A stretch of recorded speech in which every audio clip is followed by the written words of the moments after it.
நித்திய கர்மா விடிகாலை எழுந்தது முதல் மாலை வரை ஒவ்வொரு மனிதனும் செய்ய வேண்டிய தினசரி கடமைகள் ஆக்னிகம் ஆக்னிகம் என்றும் அழைக்கப்படுகிறது. குளிப்பது, சாப்பிடுவது, தூங்குவது என்று குறிப்பிட்ட நேரத்தில் இந்த நித்திய கர்மங்களை செய்வது எந்த சம்ஸ்காரத்தையும் செய்வதற்கு ஒரு முன் நிபந்தனையாகும். இவற்றை செய்யாவிடில் புண்ணியம் இல்லை என்றாலும் பாவம் உண்டு.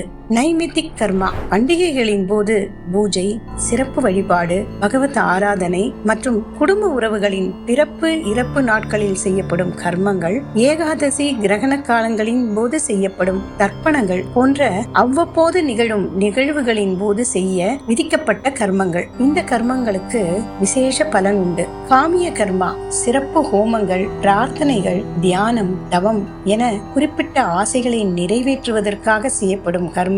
விரும்பிய பலனை எதிர்பார்த்து செய்யும் கர்மா காமிய கர்மா. இதை செய்யாவிட்டாலும் எந்த கேடும் இல்லை. நிஷித்த கர்மா ஒரு மனிதன் செய்யத்தகாத செயல்கள், உதாரணத்துக்கு திருட்டு, பொய் பேசுதல், பிறரை ஏமாற்றுதல், தீங்கு விளைவித்தல் என்று சமய சாஸ்திரங்களில் ஒதுக்கி விலக்கப்பட்ட கர்மம் இது. இந்த செயல்களை தவிர்ப்பதன் மூலம் நன்மைகளை பெற்று கர்ம வினையிலிருந்து விடுபட வழி ஏற்படும்.